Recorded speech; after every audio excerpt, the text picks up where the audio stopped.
My name is Ethan Mercer, and the strangest thing I've ever been forced to do was tear down a wall that had spent nearly 20 years protecting my neighborhood. The crazy part is that I didn't lose that fight. I won it by doing exactly what the person trying to bully me demanded. Looking back now, I can still remember standing in my kitchen holding that certified letter, reading the same sentence over and over again, because I honestly couldn't believe another adult had written it with a straight face. According to the new HOA president, my retaining wall was ruining the beauty of the community and negatively impacting her scenic backyard experience. Scenic backyard experience. That's what she called it. Meanwhile, that ugly wall was the only thing keeping thousands of tons of hillside from sliding straight into the homes below mine. But I'm getting ahead of myself. Let me back up for a minute. I live outside a small town in western Oregon, on a steep hillside that looks beautiful in the summer and terrifying during the rainy season.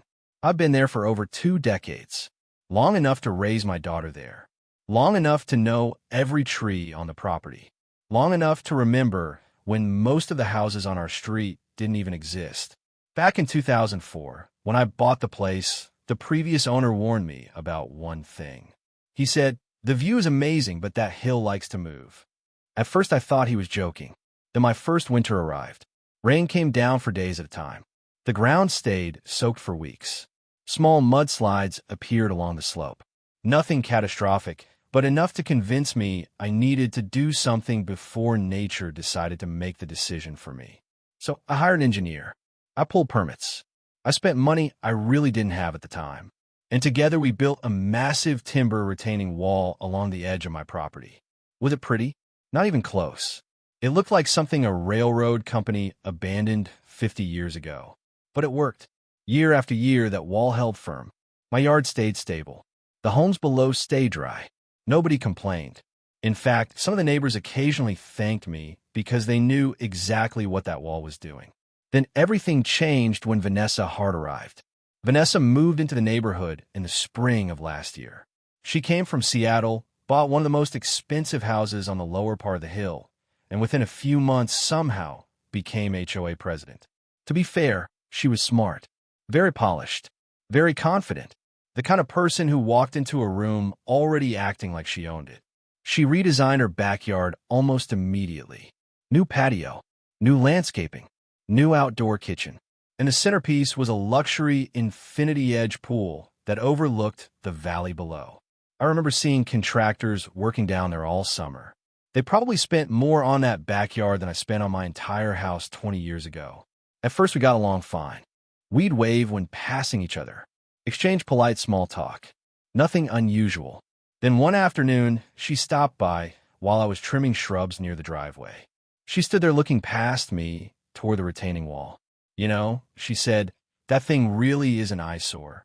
I laughed because I thought she was joking. She wasn't. "I've actually been meaning to talk to you about it," she continued. "It completely ruins the view from my pool deck." I looked down the hill toward her property, then back at her. "You mean the wall that's been here almost 20 years? She smiled. Not a friendly smile. One of those smiles people use when they've already decided they're right. Just because something's old doesn't mean it belongs. I remember staring at her for a second, trying to decide whether this conversation was serious.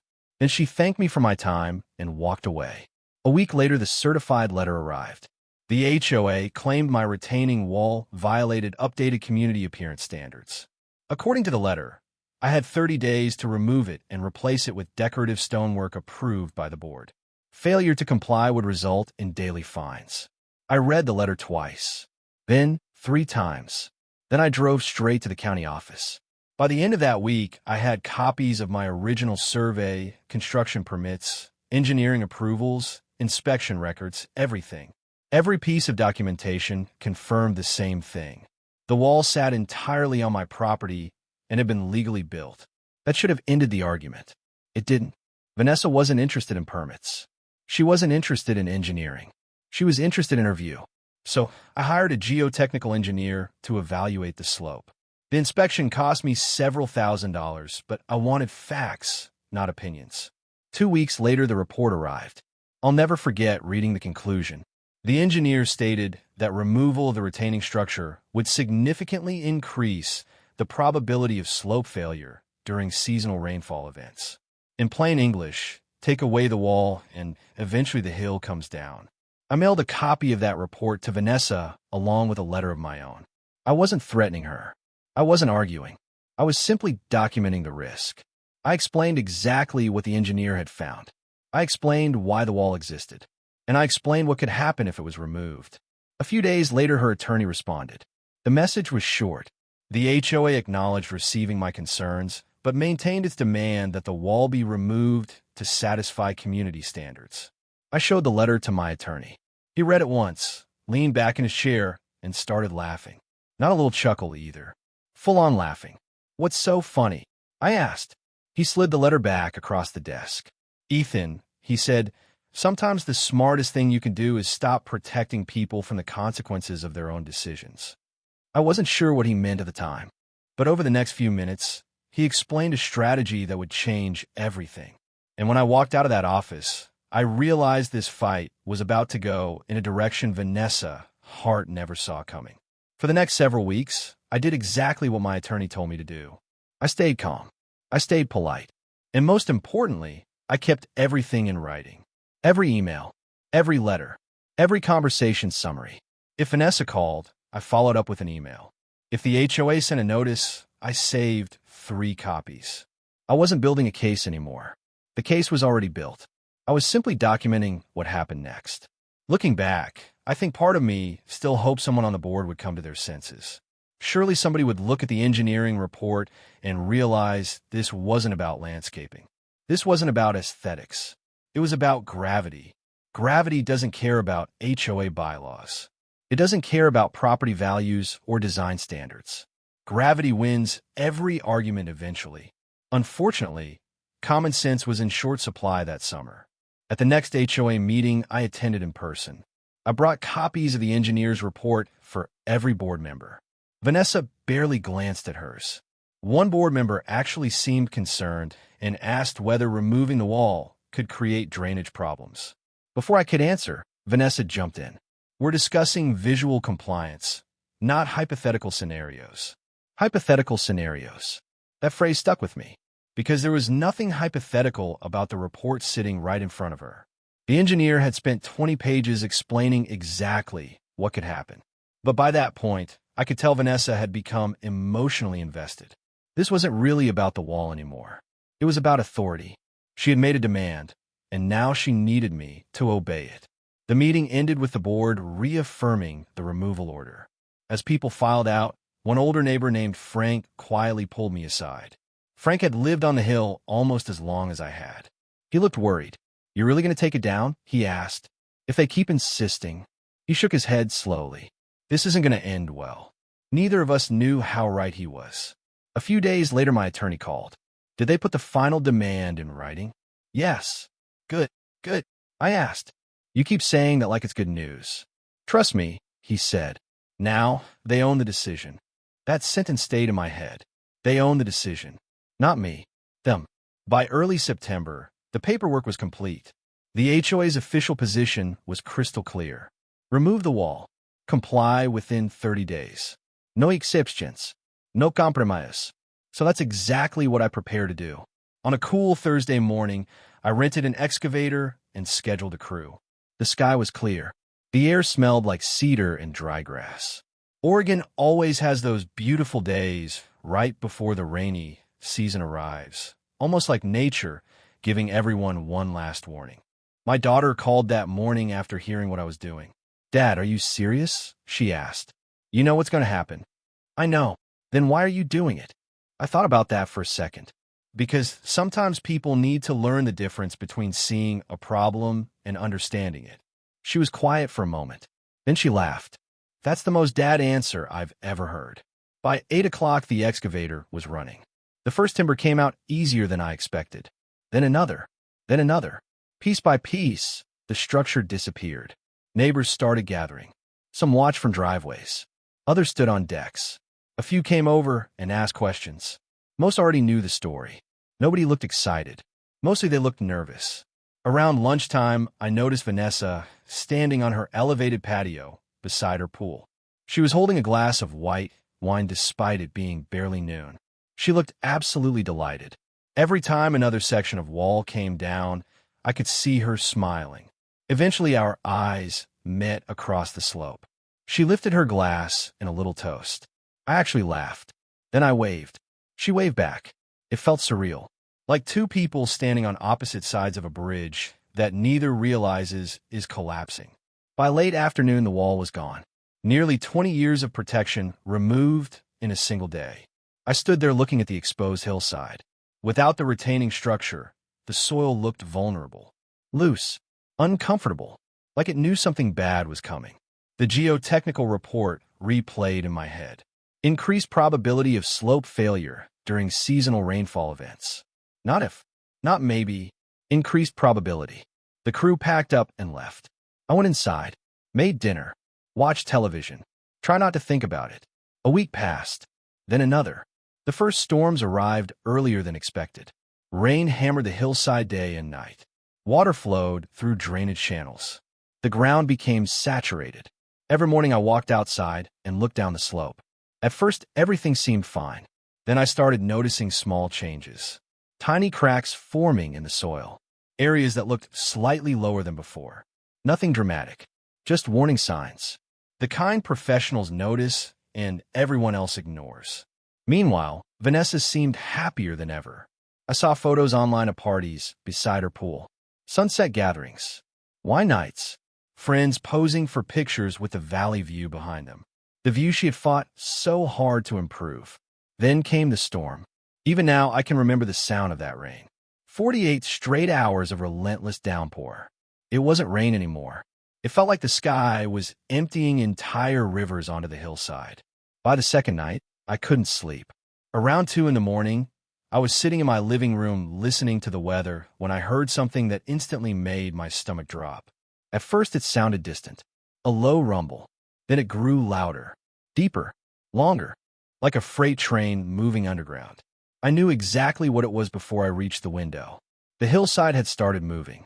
The noise was unlike anything I've ever heard. Trees snapping, soil shifting, rocks grinding together. The entire slope seemed to come alive. Then came the impact. A massive section of saturated earth broke free and surged downhill. Not a little landslide.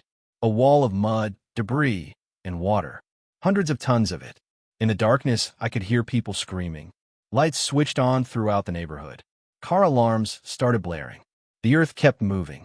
I grabbed a flashlight and ran outside. Rain soaked me instantly. Looking downhill, I could barely process what I was seeing. The mudslide had torn through the exact area the retaining wall had protected for nearly 2 decades. It smashed through fencing, destroyed landscaping, buried patios, and then it slammed directly into Vanessa's backyard. Her beautiful infinity-edge pool vanished beneath a sea of mud. The decorative stonework she cared so much about disappeared in seconds. Pool equipment sparked and died. Water mixed with dirt until everything became one giant brown disaster zone. But it didn't stop there. The slide continued downhill into neighboring properties. Basements flooded. Retaining structures cracked. Driveways buckled. Emergency vehicles began arriving before sunrise.